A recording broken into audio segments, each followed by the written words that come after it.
El tema del día es espacio y materialización, el espacio y su materialización. El teórico lo vamos a dar, bueno, quien les habla, Clarisa Cataño, la arquitecta Clarisa Cataño, José Luis Alén y Diego Magnin. Voy a empezar yo con la primera parte. Bueno, cuando hablamos del espacio y su materialización, estamos hablando de un sistema de relaciones. Vamos a ir pasando por el proceso de obra desde el inicio hasta la finalización, donde vamos a poder materializar el espacio, el proyecto que diseñamos de un determinado proyecto, de un determinado edificio, y vamos a ir recorriendo cada uno de sus puntos. ¿Sí? Entonces, pero ¿por qué pusimos sistema de relaciones? Porque no queremos, mejor dicho, que lo vean como partes aisladas o como partes que son suma y que dan como resultado la obra, sino que es un sistema que está interrelacionado y que cada uno de esos puntos se vinculan entre sí. Y nos gustó esta frase del libro Construir es también diseñar, que nos ayuda a pensar esto de la materialización del espacio desde el diseño como un sistema y no como una sumatoria de partes aisladas. Y dice así, el diseño con mayúscula no es la simple sumatoria de partes que se van completando luego de definir la morfología o la funcionalidad. En efecto, el saber cómo se hace interviene en él desde las primeras ideas de partido. Nos pareció interesante esta frase porque, les vuelvo a repetir, queremos que hoy día, si bien vamos a ver puntos por separado, quiero que se lleven la idea de que para materializar un espacio, si bien se lo desglosa en partes, se lo piensa desde el momento cero, desde el inicio, desde el diseño, desde el proyecto, y se lo concibe junto al diseño, ¿no es? Como dice ahí la frase, que primero pensamos la morfología, la forma del edificio, su función, y después le metemos la tecnología a la fuerza, a presión, para que después podamos llevar adelante la obra. Entonces quiero que se vayan con esta idea. El diseño, por eso dice con mayúsculas, es ese sistema de relaciones que conlleva un montón de puntos y de etapas a la hora de materializar, pero que se piensa en conjunto. El proceso de materialización, entonces, acá les colocamos una idea de, esto se denomina despiece, no sé si ya lo han visto. Esta forma gráfica de representar es como si nosotros hubiéramos despiezado, justamente, desarmado, explotado la obra o el proyecto, que es esta casita que ven acá a la izquierda, en sus partes constructivas. Esta es una casita que han hecho compañeros de ustedes, casita digo yo, es una vivienda, sin ser peyorativo, una vivienda que han hecho los planos ejecutivos o los planos de obra, compañeros de ustedes del 6º año de la carrera, ¿sí? De la materia de práctica profesional. ¿Qué han hecho estos alumnos? Han desglosado ese todo o ese total en ese sistema en subsistemas. Como podemos ver, empieza con los preliminares de obra, acá está el terreno, está el replanteo, ya vamos a ir viendo cada uno de estos puntos. ¿Sí? Después, bueno, hace la obra gruesa, los muros, después hace la losa, las columnas, después nos vamos a hacer toda la mampostería interior y tabiquería, mampuestos y tabiquerías, la cubierta, y por último termina, bueno, con lo que es carpintería, lo que es equipamiento, amoblamiento y los últimos elementos que se le colocan a la cubierta, que muchos de estos ya los vieron, que estos son, hoy se me fue, termotanques solares, y bueno, el resto del equipamiento que se hace en la cubierta, ya sea en chimeneas, tanques.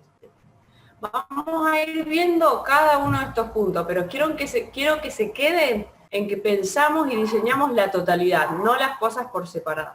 Si bien, disculpe,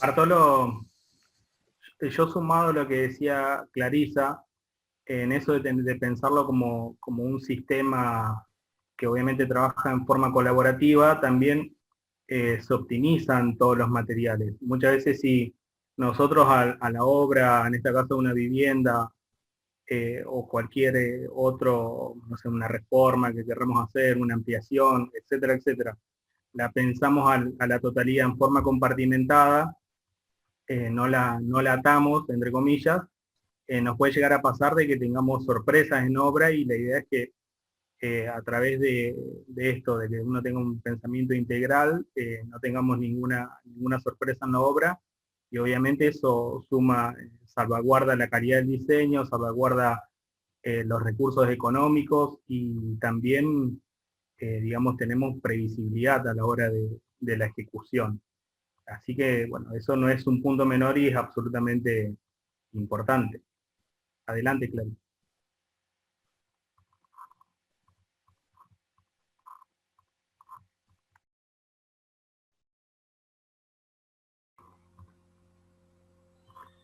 No, pero está silenciada. Está silenciada. Perro nos comió a la profe.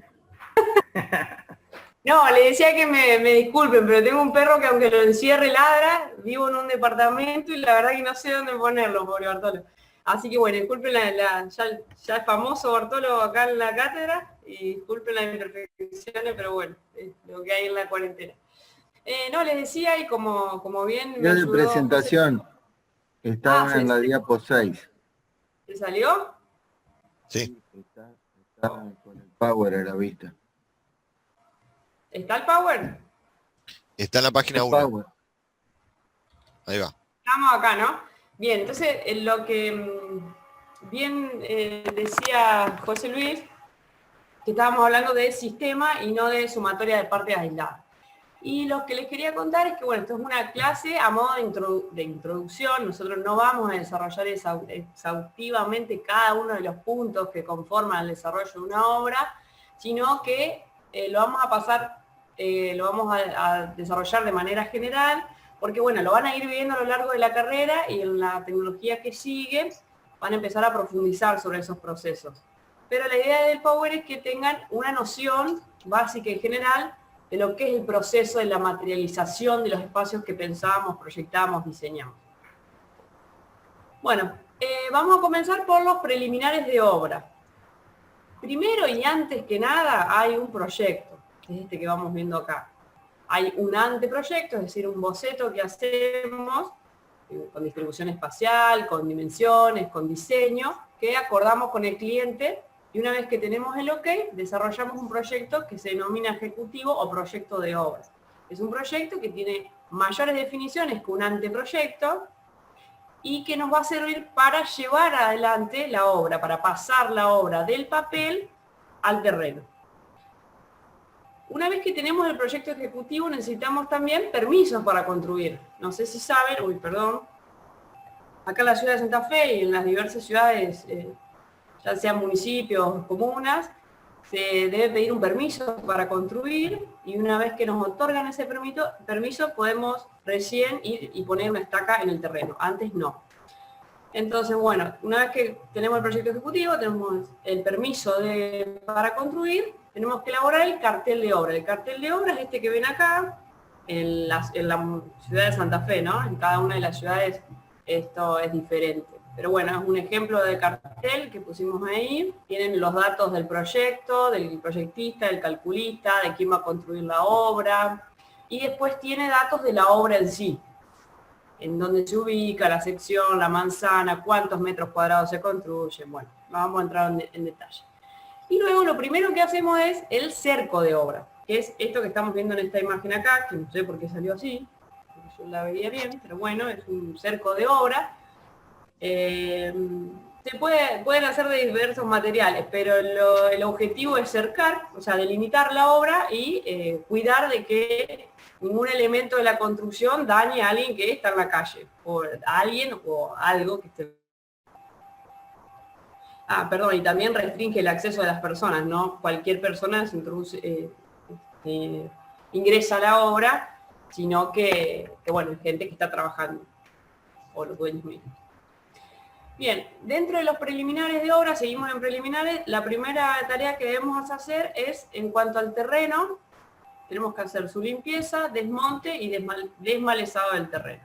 este terreno, ¿ven? Nosotros no nos encontramos con terrenos que ya están lisos, así como dibujamos en el plano. Nos encontramos con este tipo de terrenos. Entonces hay que limpiarlo, desmontarlo, hacer el desmalezado del terreno, sacar toda la maleza, porque no nos sirve, no podemos construir arriba de esto. Luego hay que nivelarlo, o sea, dejarlo todo en un mismo nivel, parejo. Hay que hacer lo que se llama el terraplenamiento y en caso de ser necesario, relleno. ¿Sí? Hay que hacer relleno si necesitamos o nos falta nivel o si está muy desparejo el terreno. La segunda tarea, perdón. No, yo lo que sumaría ahí con respecto a la primera parte del proyecto, que obviamente se adecua, lo que nosotros proyectemos se tiene que adecuar a las reglamentaciones del lugar. En este caso la ciudad de Santa Fe, pero bueno, puede ser que, y son así, es diferente, no sé, en Arroyo Leyes, Paraná, o sea, cada ciudad tiene un reglamento de ordenamiento urbano, y ese reglamento de ordenamiento urbano va variando, y bueno, obviamente lo que nosotros proyectemos en el lugar donde tenemos nuestro terreno se tiene que ajustar a esas normativas. Por eso es importante lo de los permisos de obra. Y bueno, dentro de esas también es importante porque dentro de los permisos de obra tenemos los antecedentes del terreno, y que muchas veces nos pasa que, volviendo a la parte del alteo del terreno, que no sé, tenemos una cota de trabajo determinada que tenemos que llegar, entonces sí o sí tenemos que hacer un aporte de suelo, y eso, digamos, lo tenemos, es un relevamiento que nos da en este caso el gobierno municipal del lugar donde hagamos la obra. Sí, otro punto importante ahora que José hace la aclaración es que nosotros ya deberíamos haber tenido contacto con este terreno, porque deberíamos, bueno, haberlo medido, relevado y volcado al plano. Y debemos verificar esa información que nos dan sobre el terreno existente que está en planos y lo que realmente es, porque a veces, bueno, dibujamos según los planos que nos da Catastro, por ejemplo, que es una oficina que nos brinda información sobre terrenos, y no coincide con la realidad. Entonces, primero y antes que nada, verificar, más que nada, cuestiones de dominio, que son los límites del terreno, y dónde está nuestro límite, y están los límites de los linderos, de los terrenos linderos, para no construir en el vecino ni para perder parte de nuestro terreno. Entonces, antes de comenzar la obra, ya teníamos que haber verificado esto. Bueno, luego, volvemos a la etapa, limpiamos el terreno, lo desmalezamos, y vamos a hacer lo que se denomina el obrador. Recuerden que estas son preliminares de obra. Antes de poner un clavo hay que tener resuelto estas cuestiones. El obrador es una construcción que es, no sé si decirla, es transitoria, ¿sí? Como verán, acá hay un ejemplo, este que es de Mundo, y esta casillita se realiza para guardar herramientas, debe tener también baños químicos, pero bueno, siempre es algo transitorio, no es que va a quedar en el lugar. Esa es la idea que quiero que se lleven hoy de un obrador, ¿sí? Son instalaciones, no sé si la palabra es precaria, pero son transitorias. Luego tenemos, bueno, infraestructura en cuanto al pedido de luz de obra y el agua de obra. Estas infraestructuras que uno pide para iniciar la obra pueden ser definitivas o no. Puede pedirlas simplemente para uso de obra o decidir, bueno, el pilar o la perforación de agua, en caso de que no se conecte a la red, que esté en determinado lugar, que después la dejemos definitivamente o no. Bien, dentro de los preliminares de obra tenemos lo que se llama replanteo. Y lo pusimos, bueno, según este autor, Guillermo Bodenbender, replanteo o replantear, o trazado también se le denomina, que viene de trazar, es plantear en el terreno los planos de proyecto o de obra. Es decir, es llevar a la dimensión del terreno el plano 2D que nosotros tenemos para poder materializar ese espacio, materializar la obra.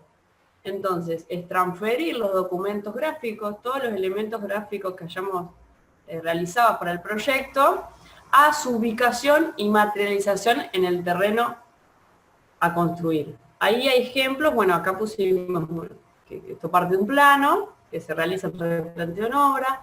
El replanteo no solamente es una marca, una transferencia de 2 dimensiones de ancho y largo, no, es lo que quiero que también se lleven hoy en la cabeza, es que se hace una transferencia de niveles, ¿sí? También se trabaja con altura, no solamente ancho y largo.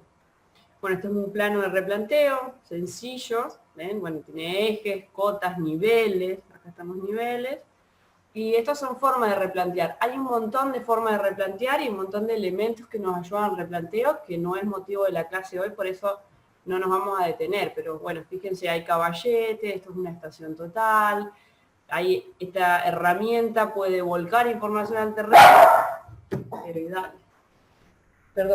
puede volcar información al terreno y también puede relevar el terreno y ya también pasarlo, por ejemplo, a un AutoCAD. Pero bueno, son elementos más complejos y es más caro realizar el replanteo con estos elementos. Si no, hay elementos más caseros, entre comillas, como caballetes, esto bueno se marca con cal en la obra, pero la idea es que comprendan que el replanteo es eso, es pasar del plano al terreno, lo que dibujamos en el proyecto al terreno. Bien, ahora comenzamos con lo que es obra gruesa. Bueno, obra gruesa, bueno, sumado un poco a lo que decía Clarisa, bueno, tenemos hicimos acá algunas definiciones con respecto al suelo, que es un sistema complejo formado por 3 elementos, aire, agua y minerales, bueno, y se considera el suelo como material de construcción. Geotecnia es la ciencia que estudia la interacción terreno, fundación, estructura con el fin de prever y adoptar las decisiones correspondientes para evitar deformaciones en el terreno, incompatibles con las máximas deformaciones tolerables para el edificio construido. Y bueno, tener en cuenta estas definiciones para qué hacer estudio de suelo en el caso de que de nuestra obra, en este caso civil, sea una vivienda, un edificio. Bueno, conocer las características y propiedades del suelo sobre el cual se va a fundar a fin de poder predecir su comportamiento ante las solicitaciones a soportar. Bueno, en un suelo, no sé, en una ciudad relativamente estándar, la tensión admisible que nosotros necesitamos para construir, que es alrededor de 2 kilogramos por centímetro cuadrado, se llega alrededor del metro 50. Hay un montón de capas que, bueno, no es objeto de esta clase de presentación, pero bueno, obviamente todos los suelos de la ciudad no son iguales. Muchas veces en los loteos pasa de que el aporte del suelo no es de buena calidad o tiene un montón de cuestiones que hacen de que ese suelo tenga poca resistencia mecánica. Y bueno, si nosotros planteamos un edificio de determinadas características, obviamente hay que hacer un estudio del suelo para ver qué resistencia mecánica tiene, qué tensión admisible soporta, y en base a eso tomar la decisión de la fundación, digamos, que vamos a ejecutar. Yo creo que bueno, que no es menor, y bueno, el suelo obviamente es el lugar donde todas las cargas terminan, digamos, todas las cargas del edificio terminan recayendo en él, y no es menor lo de la resistencia mecánica que tiene que tener. No sé si vos, Clary, querías agregar algo más de fundaciones. Sí, no, la idea de obra gruesa es que primero debemos considerar antes que nada el suelo, aún antes de ir a construir, nuevamente poner el primer clavo o la primera estaca en la obra. El suelo es nuestro primer elemento, el elemento inicial para desarrollar después el tipo de fundación, el tipo de estructura.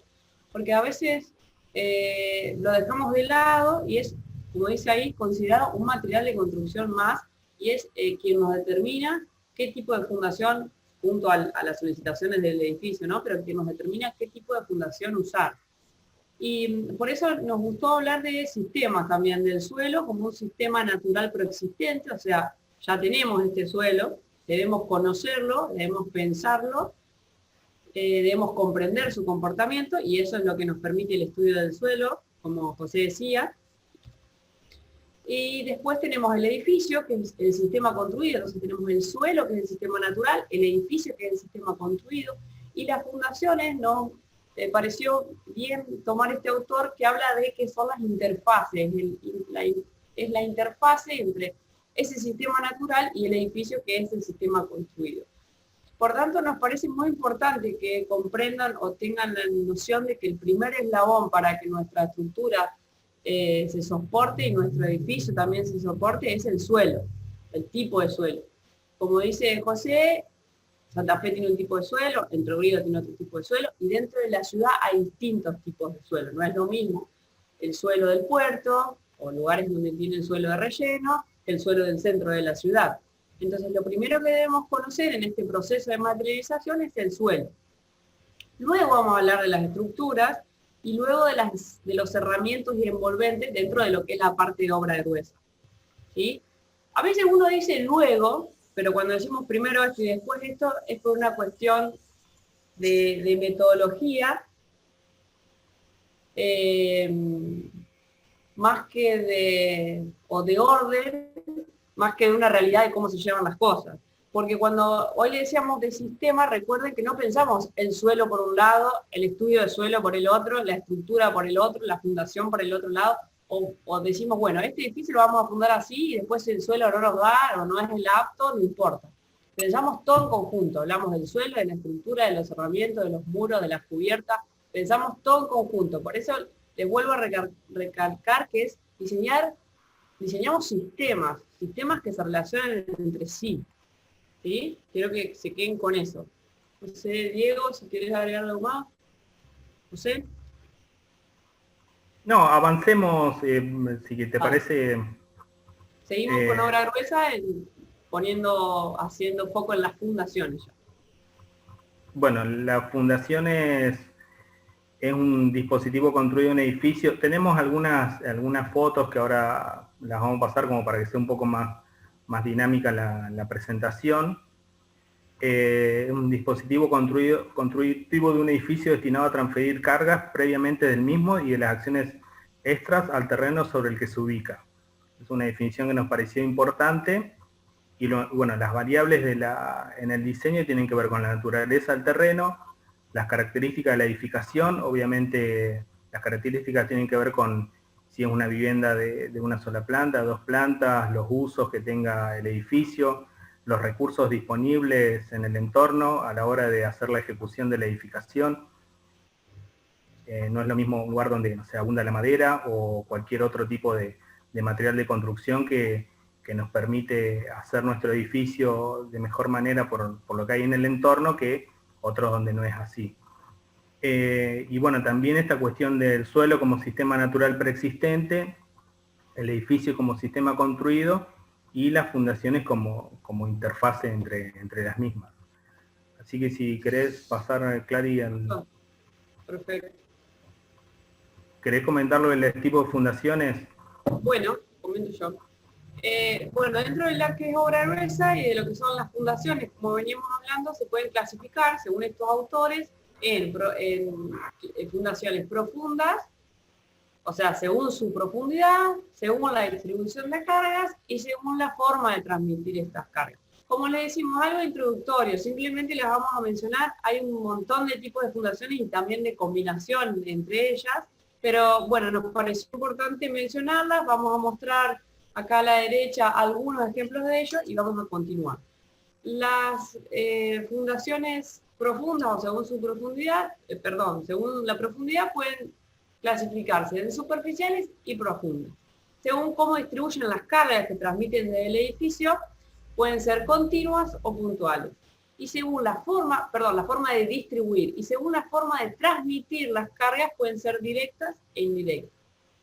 Las más comunes, las más conocidas, son estas acá, que son las superficiales, que podemos tener zapatas corridas, que son estas que vemos acá, base aislada o zapatas puntuales, que son estas que vemos acá, y platea, que es como una losa, prácticamente es una losa en el piso. Bueno, acá vemos los hierros, las instalaciones que se hacen antes, y acá el llenado de la platea.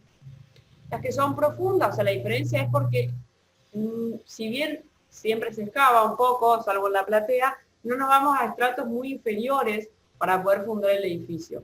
Las profundas sí, estamos hablando de estratos, no sé, de 3 metros, 2 metros hacia abajo, más, 3, 4 metros hacia abajo del suelo, por eso es la diferencia. Podemos tener tipo de fundaciones profundas como pilotes, acá vemos algunos, pilotines, son pilotes más chicos, pero la diferencia es poca, y micropilotes, que también son otro tipo de pilotes. Eso es en cuanto a fundaciones. Después hay diversos materiales, podemos trabajar hormigón, acá hormigón y madera, hormigón armado, hay, no sé, pozos romanos hechos con ladrillos, hay un montón de materiales, pero la idea es que sepan que hay distintos sistemas para fundar y que todo depende del suelo y del tipo de edificio y las solicitaciones de carga que tengan. Sí, y también puede ser una decisión de diseño. Como bien se veía en la primera fotografía, esta fundación creo que tiene que ver más con una decisión de diseño, y bueno, obviamente atado con una fundación, una fundación puntual en este caso, a través de pilotines. Pasá si querés, Clary.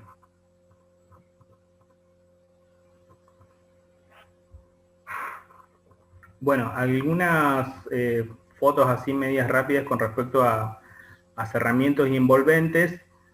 Bueno, cerramientos de ladrillo común, cerramientos de bloque cemento, cerramientos de bloque cerámico, cerramientos de madera, que ya es considerado una construcción tradicional, el hormigón celular, más conocido como retac, y premoldeados de hormigón.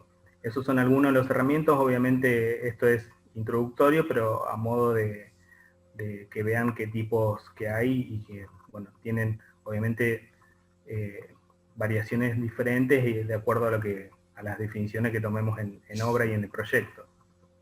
Pasa, Clary. Bueno, lo de los cerramientos envolventes también. Los tipos de cubiertas son cubiertas livianas y pesadas, como las que están acá arriba, que es de chapa, y las cubiertas pesadas, que son losas aligeradas, losas macizas y losas nervadas o reticulados. Bueno, cada una de ellas tiene diferentes, la cubierta liviana, bueno, hoy se hablaba con respecto a César Carli, que bueno, lo vemos particularmente en su libro, bueno, y fue un defensor de todo lo que tenga que ver con la cubierta liviana en la ciudad de Santa Fe, que muchas veces es un cerramiento que, bueno, no ha tenido buena fama o buena promoción, pero bueno, él lo demostró que también se hace arquitectura a través de cubierta liviana, y obviamente teniendo un concepto, digamos, de la espacialidad muy grande como lo tenía él. No pudimos encontrar algunas fotos de obra, pero bueno, lo podemos ver para más adelante. Pasá si querés, Clary. Bueno, después otras cuestiones de obra gruesa, revoques, contrapisos, carpetas. Bueno, los revoques son gruesos, impermeables y revoques de terminación, carpeta de nivelación y el contrapiso. Y acá, bueno, un breve detalle con respecto a cómo trabajan uno, la viga en el encadenado, la mampostería de ladrillo hueco, en este caso fue la definición, el revoque grueso y el hidrófugo.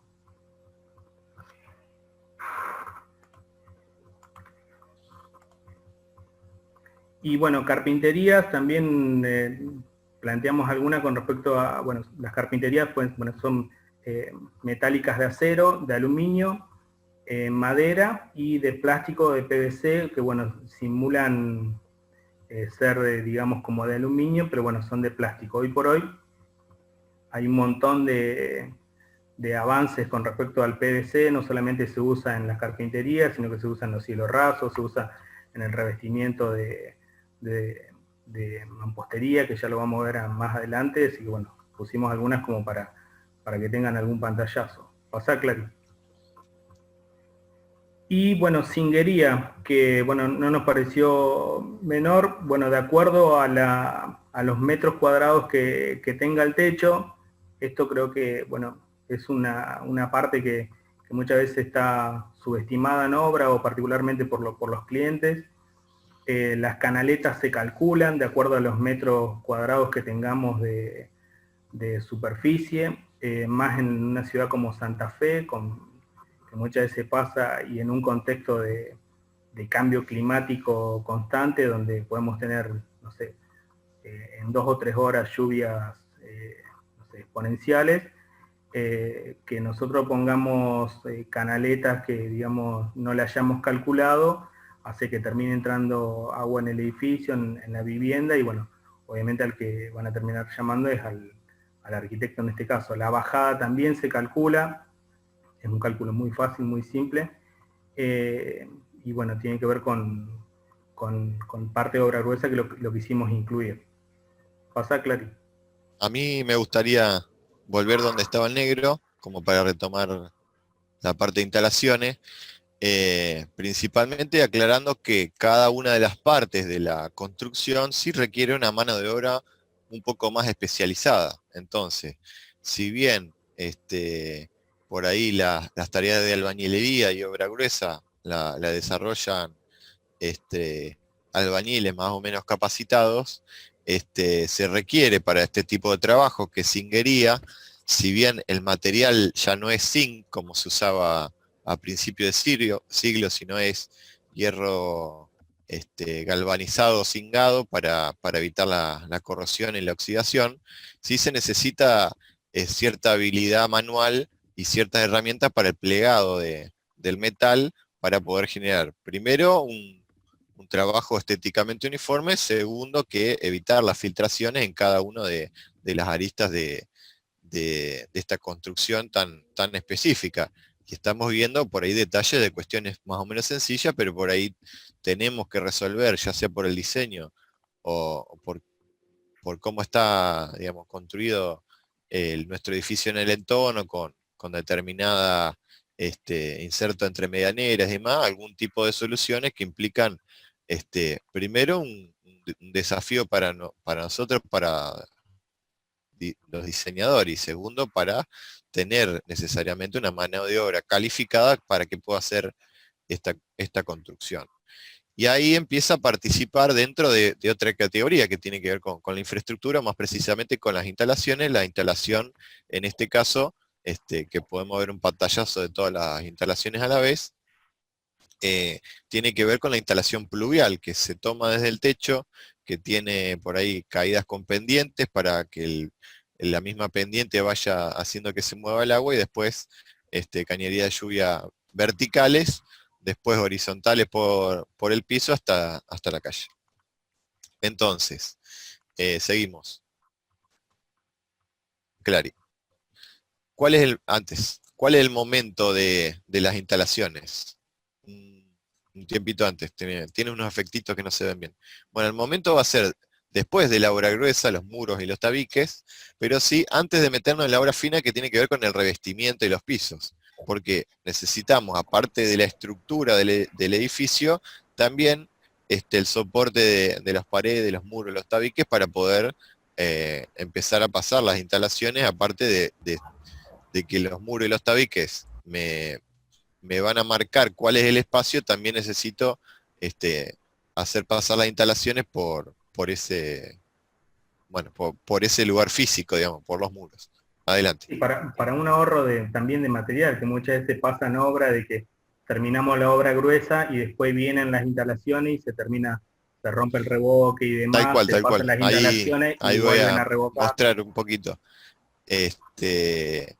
Bueno, ¿qué es lo que decía? Cada parte se necesita una mano de obra un poco más específica. Y ahí es cuando se dice que en la obra entran los gremios, porque bueno, hay una especificidad de un tipo de instalaciones, de otra se mezcla con los albañiles, por ahí empieza a hacer una obra fina en algún lugar donde no pasa la instalación y demás, y ahí pueden entrar algunos problemas que si me llevaste mi destornillador y qué sé yo, entonces hay que estar atento también en la conducción de la obra. Bueno, arrancamos por esta, que es las instalaciones sanitarias, que tienen que ver con la provisión de agua fría y caliente, con la instalación cloacal y, como les mencionaba, la instalación pluvial, que si bien no desemboca en el mismo lugar que la instalación cloacal, de alguna manera requiere la misma expertise de la mano de obra para poder continuar la instalación. Si nosotros vamos a hacer las bajadas de la canaleta en vez de con cinguería, con un caño de PVC y demás, bueno, ya puede entrar otra persona, y ahí es donde se junta el zinc con el PVC, uno va a decir que trabajó mal el otro si hay algún problema, por lo cual el cliente nos va a llamar a nosotros, quédense tranquilos. Seguimos. Bueno, acá vemos un esquema. ¡Epa, epa, epa! Me está robando. Acá vemos un esquema donde se puede ver cómo ingresa el agua potable desde la red, siempre y cuando en el barrio haya una red de agua potable, y primero va al tanque de agua. Esto permite que tengamos buena presión en toda nuestra vivienda, y a partir del tanque de agua va a bajar por lo menos un caño de agua fría para toda la instalación, por lo menos un caño de agua fría para que vaya directo al elemento que calienta el agua, que puede ser el termotanque o el calefón, y puede haber otra red que vaya por otro lado.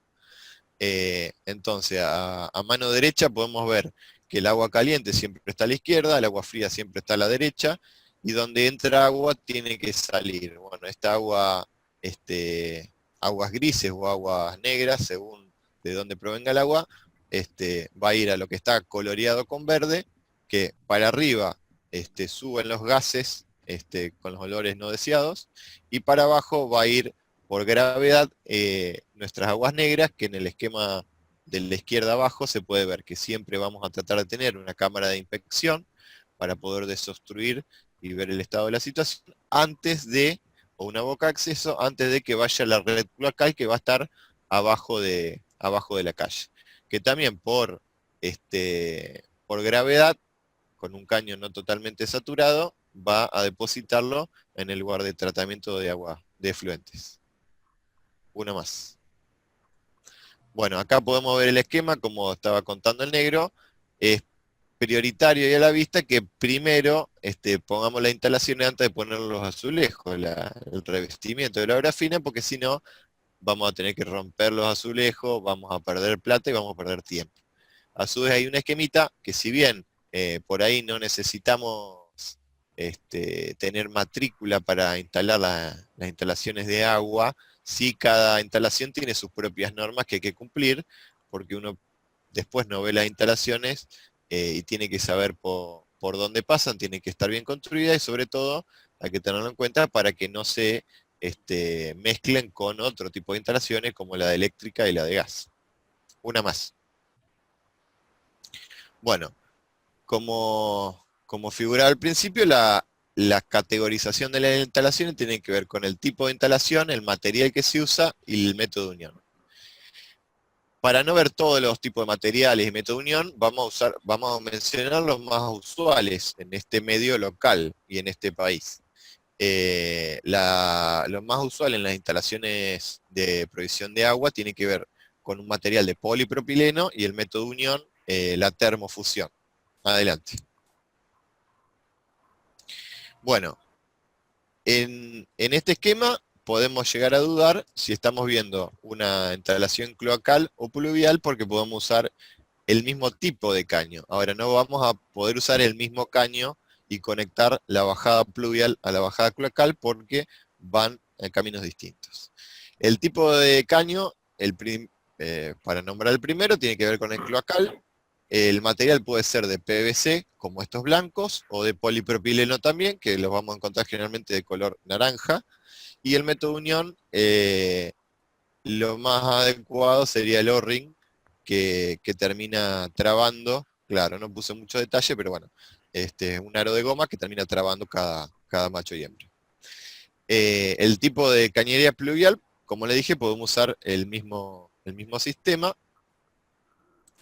El agua de lluvia escurre al cordón de la vereda, si es que tenemos cordón, digamos, pero no va a la cañería cloacal, porque si no estaríamos saturando un día de lluvia las cloacas y se nos vuelve en contra. Adelante.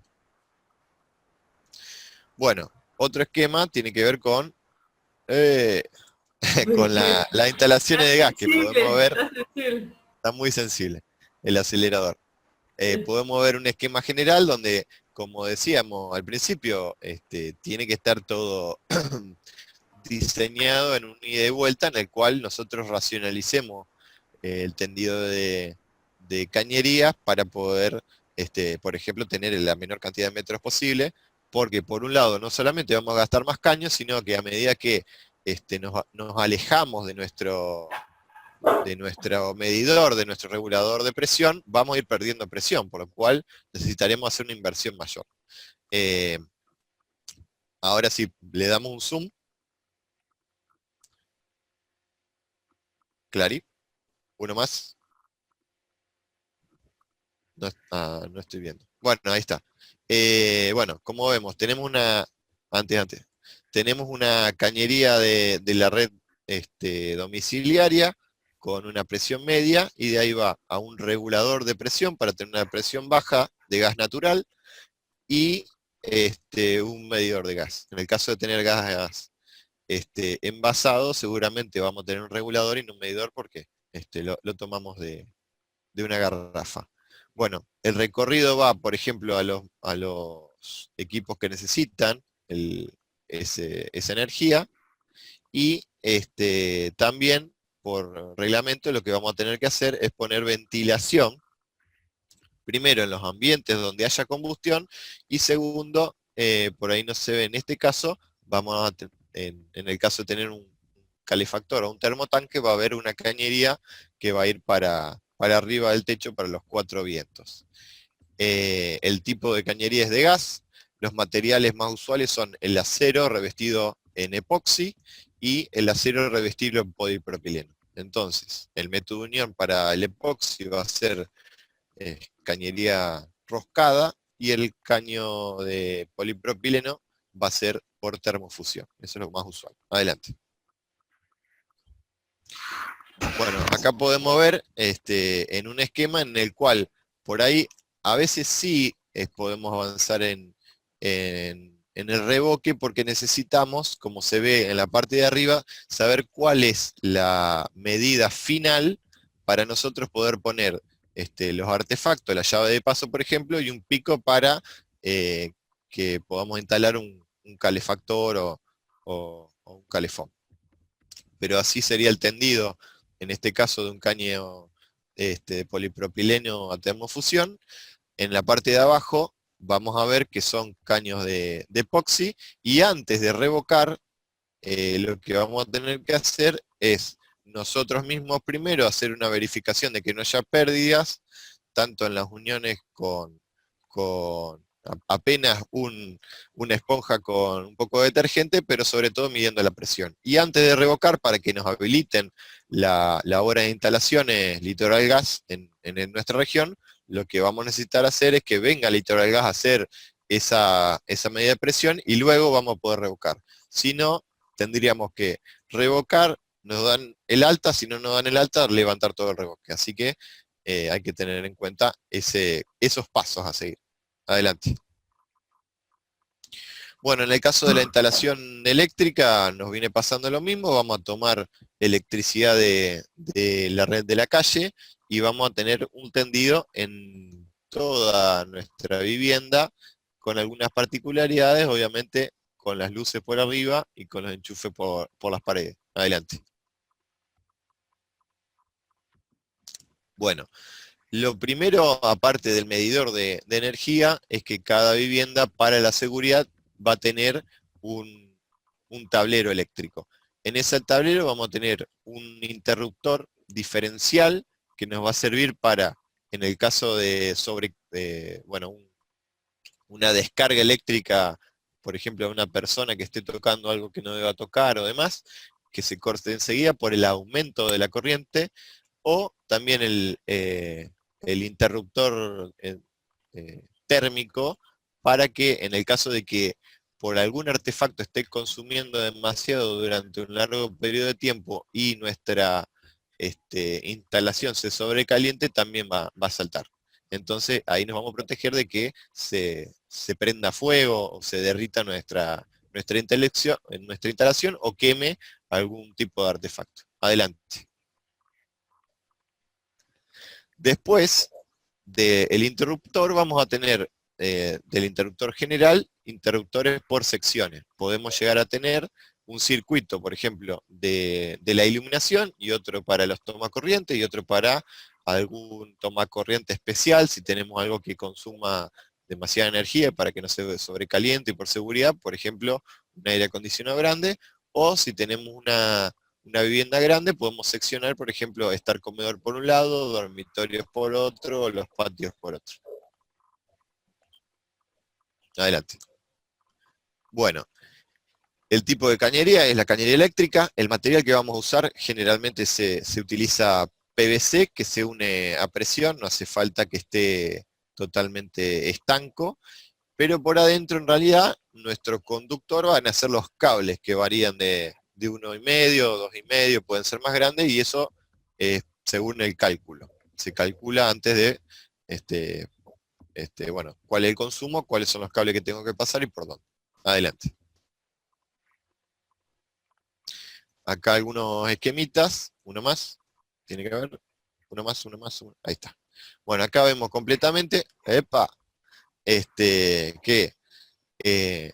por ejemplo, en este cielo raso independiente, antes de poner los paneles de roca de yeso o Durlock, estamos pasando los cables por las montantes y los perfiles de hierro galvanizado, ¿sí? Atraviesan eso, por eso tienen esa formita y ese huequito. Ahí tenemos los caños de PVC, cada una ¿cómo se llama? Las cajas para poder nosotros pasar los cables. Después vemos que hay cajas que están embutidas o pueden ser para los tableros también. Y hay dentro de los cables, generalmente deberíamos tener 3. El vivo, el neutro y la descarga tierra, que tiene 2 colores, verde y amarillo. Esa descarga tierra es la tercera patita que tienen los enchufes, que sirve para, por ejemplo, el microondas, la heladera y otros artefactos. Pueden generar, puede haber un falso contacto, algún problema en la carcasa, y para que esa electricidad, ya sea estática o la tensión que pueda haber en la carcasa del artefacto, en vez de descargárselo a las personas que lo tocan, el cable tiene un contacto a la carcasa y se finaliza poniendo una jabalina para que tenga directamente a tierra y haga masa cuando esté electrificado, o sea que tiene que ver con seguridad. Es un costo mayor, pero es obligatorio y necesario. Adelante. Bueno, acá vemos un esquema donde se está terminando la obra gruesa y estamos pasando las cañerías. Epa. ¿Qué se pasó? Bueno, se me fue la Clary. Bueno, estábamos pasando las cañerías. Les comento que es algo que no lo vamos a recomendar, porque esas cañerías son de plástico coarrugado, por lo cual, ahora cuando lo veamos, ese plástico coarrugado lo que puede ser es que, bueno, justo cuando estoy poniendo el reboque se achata, entonces los cables no corren correctamente, o se hacen algunas curvas que por ahí me impiden que los cables pasen bien. Y ese tiene un problema que es el problema del mantenimiento. Si tengo algún desperfecto, se me funde, se me corta algo, es muy complicado volver a pasar un cable por ahí. Entonces no se lo recomendamos, y lo correcto sería que cada vez que hay un una curva a 90 grados se ponga una caja de derivación. Adelante. Bueno, las instalaciones no necesariamente tienen que estar puestas en el interior de la pared. Si nosotros, por una cuestión de costo, por una cuestión de diseño, por una cuestión de mantenimiento, queremos que se vean, también se pueden ver, y acá quería mostrarle algún detallecito de cómo podría ser. Adelante. Y también, bueno, como dice a la izquierda, esta es otra variante. Entonces, el tipo, los materiales y la forma pueden ir variando, el momento de la obra puede variar también, porque en función del diseño, porque estéticamente queremos que se vea, o porque el día de mañana queremos que sea más fácil su mantenimiento, o por ejemplo, en algunos tipos de industria es usual ponerlo a la vista porque es mucho más fácil el mantenimiento, porque tienen mucho mayor uso que en nuestra vivienda. Y también pueden variar según el sistema constructivo. Hemos visto varios, y esto sería un sistema constructivo con muros de hormigón. Entonces, antes de poner el encofrado y volcar el hormigón, ya tenemos listo las instalaciones eléctricas en este caso, o como vimos al principio que nos mostraron la Clary, si tenemos una plateada de hormigón, y más vale ponemos todo lo que es el tendido de instalaciones cloacales y pluviales, porque si no, deberíamos romper esa losa y perder fuerza estructural. Así que va a depender del sistema estructural, también el momento, y por supuesto tiene que estar diseñado previamente y la obra bien organizada para que no nos falte nada y avance a buen ritmo. Eso sería todo de instalaciones. Bueno, Tipo de revoque. el tema de obra de determinaciones, claro, es el tipo de revoque que hay. El tema de pintura, bueno, ¿qué es una pintura? ¿Cuál es su función y qué tipo de pintura? Bueno, hay un montón de pintura dependiendo de la función para que lo usemos, sea para impermeabilizar, para dar color, para proteger, etc. Después, bueno, revestimientos, que los revestimientos pueden ser solados, o sea, de piso, o también de paredes, distintos tipos de revestimientos. Sobre muros, que hablamos, distintos tipos de materiales. Bueno, el tema del cielo raso, ¿qué es un cielo raso? ¿Qué función cumple? ¿Qué tipos de cielo rasos hay? Según la forma constructiva, sean aplicados o independientes, y según el tipo de material que utilicemos. Y bueno, para cerrar, también cerramos con una frase de los mismos autores, y que dice así: no se trata de un recetario de fórmulas, estamos convencidos que más importante que brindar respuestas magistrales es aprender a pensar. ¿Cuáles son los problemas a los que se debe dar solución? ¿De qué alternativas dispongo? ¿Cuáles son los pros y los contras de cada uno de ellos? ¿Todas las variables tienen el mismo peso en una ponderación? ¿Qué queremos decir con esto? Que todo lo que les mostramos tiene diversidad de variables, infinitas. No podríamos ni en un Power ni en un libro colocarlas. La idea no es darle una receta en cada uno de los elementos, tanto de lo que habló Diego, como lo que habló José, o lo que vi yo, sino que aprendan a pensar cuándo utilizar uno u otro. Y siempre pensando desde una visión sistémica, integral de las partes de un espacio y su materialización, no como sumatoria de partes aisladas.